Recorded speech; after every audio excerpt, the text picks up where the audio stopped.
कैसे हैं दोस्तों? आज मैं आपके लिए एक अच्छी और सच्ची कहानी लेकर आया हूं। आज की कहानी एक ऐसी खूबसूरत और कॉन्फिडेंट लड़की की है जो मुंबई के एक बहुत ही लैविश कॉर्पोरेट ऑफिस में काम करती थी। उसका नाम रिया था।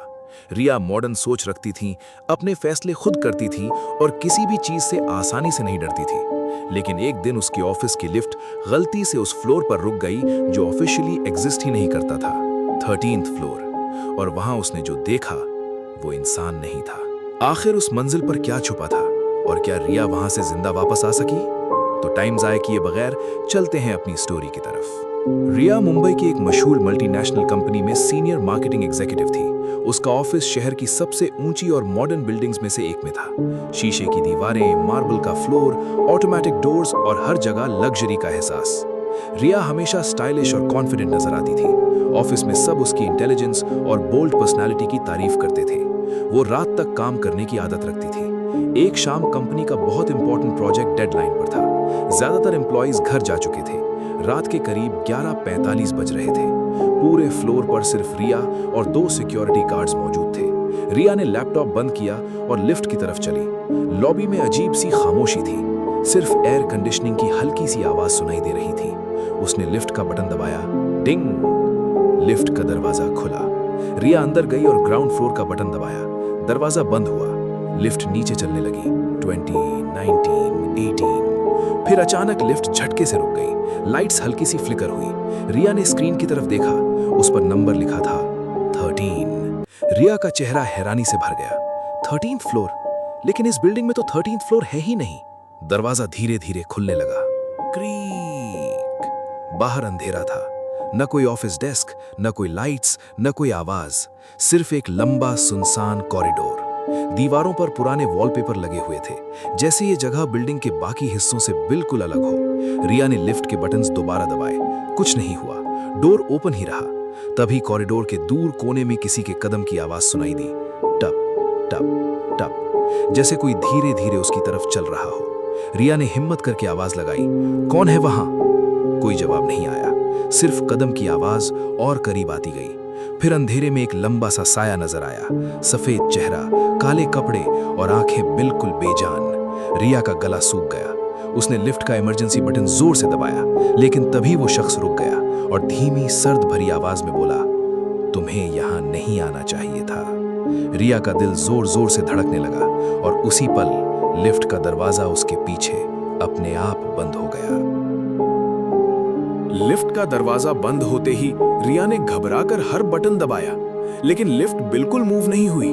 ना इमरजेंसी अलार्म बजा, ना इंटरकॉम काम कर रहा था। सिर्फ एक हल्की सी बजिंग साउंड और उस कॉरिडोर से आती ठंडी हवा। रिया ने मोबाइल निकाला। स्क्रीन पर फुल सिग्नल था, लेकिन जैसे ही उसने किसी को कॉल करने की कोशिश की, डिस्प्ले पर सिर्फ एक ही मैसेज आया, नो नेटवर्क अवेलेबल। उसका दिल और तेज धड़कने लगा। फिर लिफ्ट का दरवाजा धीरे से दोबारा खुल गया। इस बार कॉरिडोर पहले से ज्यादा रोशन था, लेकिन ये रोशनी नॉर्मल नहीं थी, पीली और धुंधली, जैसे पुराने हॉस्पिटल की लाइट्स। दीवारों पर कुछ फ्रेम्ड फोटोग्राफ्स लगे हुए थे। रिया ने एहतियात से लिफ्ट से बाहर कदम रखा। फ्लोर बिल्कुल खामोश था। दूर तक लंबा हॉलवे और दोनों तरफ बंद कमरे। उसकी हील्स की आवाज कॉरिडोर में गूंज रही थी, टक टक टक। अचानक उसकी नजर एक फोटो पर पड़ी। तस्वीर में इसी बिल्डिंग का पुराना वर्जन दिख रहा था। नीचे डेट लिखी थी 1998 और कैप्शन था 13th फ्लोर फायर इंसिडेंट। रिया का सांस लेना मुश्किल हो गया। उसने दूसरी तस्वीर देखी। उसमें ऑफिस एम्प्लॉइज की ग्रुप फोटो थी। सब मुस्कुरा रहे थे, लेकिन पिछली रो में एक आदमी का चेहरा आधा जला हुआ था। और सबसे हैरत अंगेज बात, वो आदमी बिल्कुल उसी शख्स जैसा लग रहा था जो उसने अंधेरे में देखा था। तभी उसके पीछे से एक आवाज आई, हम अब भी यहीं काम करते हैं। रिया ने झट से मुड़कर देखा। वही लंबा आदमी उसके बिल्कुल पीछे खड़ा था। उसका चेहरा अब साफ नजर आ रहा था, एक तरफ से जला हुआ, आंखें बेजान, लेकिन उसकी आवाज में गुस्सा नहीं, सिर्फ उदासी थी। रिया ने कांपते हुए पूछा, तुम कौन हो? वो धीरे से बोला, मैं विक्रम हूं, इस फ्लोर का मैनेजर। रिया का गला सूख गया। ये फ्लोर तो एग्जिस्ट ही नहीं करता। विक्रम ने हल्की सी मुस्कुराहट के साथ कहा, कागजों में नहीं, लेकिन यादों में अब भी जिंदा है। फिर उसने कॉरिडोर के आखिर में एक बड़े कॉन्फ्रेंस रूम की तरफ इशारा किया। वहां सच छुपा है।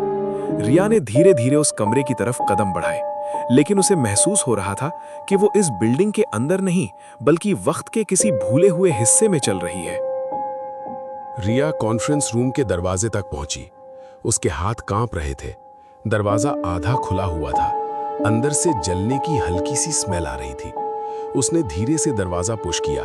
क्रीक। रूम के अंदर एक लंबी कॉन्फ्रेंस टेबल थी। उस पर पुरानी फाइल्स, मेल्टेड कंप्यूटर्स और जले हुए कागज बिखरे पड़े थे। दीवार पर लगे ग्लास पैनल्स पर धुएं के काले निशान अब भी मौजूद थे। रिया ने टेबल के बीच में एक मेटल नेम प्लेट देखी। उस पर लिखा था विक्रम मल्होत्रा, फ्लोर मैनेजर। उसने एक पुरानी फाइल खोली। फाइल में न्यूज़पेपर कटिंग लगी हुई थी। लग्जरी ऑफिस बिल्डिंग में आग, 27 एम्प्लॉइज की मौत। आर्टिकल में लिखा था कि इलेक्ट्रिकल शॉर्ट सर्किट की वजह से 13th फ्लोर में आग लग गई थी। इमरजेंसी एग्जिट्स लॉक्ड थे और कई एम्प्लॉइज अंदर ही फंस गए थे। रिया का दिल डूबने लगा। फिर उसने आखिरी पैराग्राफ पढ़ा। मैनेजमेंट ने लीगल कॉम्प्लिकेशन से बचने के लिए 13th फ्लोर को ऑफिशियल मैप्स से हटा दिया। रिया की आंखों में आंसू आ गए, यानी उन लोगों को भुला दिया गया। तभी रूम के अंदर हल्की हल्की परछाइयां उभरने लगी। कॉन्फ्रेंस टेबल के गिर्द धुंधली शक्लें नजर आने लगी। मर्द, औरतें, सब फॉर्मल ऑफिस क्लोथ्स में, जैसे मीटिंग अब भी जारी हो। विक्रम की आवाज पीछे से आई, हम किसी को डराना नहीं चाहते। रिया मुड़कर उसकी तरफ देखने लगी। फिर तुम मुझे यहाँ क्यों लाए? विक्रम ने नरमी से जवाब दिया, ताकि कोई हमारी कहानी सुन सके। रिया ने धीमी आवाज में कहा, मैं तुम सबको भूलने नहीं दूंगी। जैसे ही ये अल्फाज उसके होठों से निकले, रूम की हवा बदल गई। परछाइयों का चेहरों पर पहली बार सुकून नजर आया। लेकिन उसी पल पूरे फ्लोर में फायर अलार्म की तेज आवाज गूंज उठी। वू वू। दीवारों के पीछे से शोले उभरने लगे। धुआं रूम में भरना शुरू हो गया। विक्रम ने रिया की तरफ देखा। अब तुम्हें जाना होगा। रिया ने घबराकर पूछा, कैसे? विक्रम ने लिफ्ट की तरफ इशारा किया, जल्दी। रिया दौड़ पड़ी, लेकिन पीछे से उसे वही चीखें सुनाई देने लगी जो शायद 1998 की उस रात से अब तक इस फ्लोर में कैद थी। रिया पूरी ताकत से कॉरिडोर में दौड़ रही थी। धुआं तेज होता जा रहा था। फायर अलार्म की आवाज से पूरा फ्लोर गूंज रहा था। उसकी आंखों में जलन हो रही थी। सांस लेना मुश्किल होता जा रहा था। दूर लिफ्ट का दरवाजा खुला नजर आया, जैसे कोई उसका इंतजार कर रहा हो। रिया लिफ्ट के अंदर घुसी और ग्राउंड फ्लोर का बटन दबाया। दरवाजा बंद हुआ। लिफ्ट नीचे चलने लगी। 13, 12, 11। रिया ने दीवार से लगकर गहरी सांस ली। कुछ सेकंड्स बाद लिफ्ट लॉबी में रुक गई। डिंग। दरवाजा खुला। सब कुछ नॉर्मल था। सिक्योरिटी गार्ड फ्रंट डेस्क पर बैठा हुआ था, जैसे कुछ हुआ ही ना हो। रिया का चेहरा सफेद पड़ चुका था। गार्ड घबराकर बोला, मैडम आप ठीक है? रिया ने हाँ में सर हिला दिया, लेकिन उसके हाथ में अब भी वो पुरानी न्यूज़पेपर कटिंग मौजूद थी। ये सब कोई ख्वाब नहीं था। अगली सुबह रिया ने इंटरनेट पर 1998 के फायर इंसिडेंट के बारे में रिसर्च की। हर डिटेल न्यूज़पेपर कटिंग से मिलती थी, लेकिन कंपनी की ऑफिशियल वेबसाइट पर इस वाकये का कहीं जिक्र नहीं था। रिया ने एक डिटेल्ड आर्टिकल लिखा। उसने 13th फ्लोर के एम्प्लॉइज के नाम और उनकी कहानी दुनिया के सामने रख दी। कुछ ही दिनों में मीडिया ने इस स्टोरी को उठा लिया। कंपनी को मजबूरन पुराने विक्टिम्स के लिए मेमोरियल बनाना पड़ा। बिल्डिंग के लॉबी में एक ब्रॉन्ज प्लैक लगाई गई। उस पर लिखा था, उन लोगों की याद में जिन्होंने 1998 में अपनी जान गंवा दी, हम आपको नहीं भूलेंगे। उस रात रिया ऑफिस से निकलते वक्त लिफ्ट में अकेली खड़ी थी। डिस्प्ले पर नंबर्स नीचे जा रहे थे। फिर एक पल के लिए स्क्रीन पर 13 चमका। दरवाजा नहीं खुला, लेकिन लिफ्ट के शीशे में उसने अपने पीछे विक्रम का अक्स देखा। इस बार उसका चेहरा पुरसुकून था। उसने हल्की सी मुस्कुराहट के साथ सर झुकाया और फिर गायब हो गया। रिया की आंखों में आंसू आ गए। अब उसे डर नहीं लग रहा था, सिर्फ ये एहसास था कि कुछ रूहें बस इतना चाहती हैं कि उनकी कहानी सुनी जाए। हमें इस स्टोरी से ये सबक मिलता है कि सच को छुपाया जा सकता है, लेकिन हमेशा के लिए मिटाया नहीं जा सकता। और कभी कभी जो चीजें हमें डराती हैं, वो सिर्फ इंसाफ चाहती हैं। कहानी अच्छी लगी हो तो कमेंट्स में बताएं। मजीद अच्छी कहानियों के लिए मेरे चैनल को सब्सक्राइब करें, लाइक और शेयर भी करें। जल्द ही हाजिर होते हैं आपके साथ नेक्स्ट वीडियो में एक नई कहानी के साथ।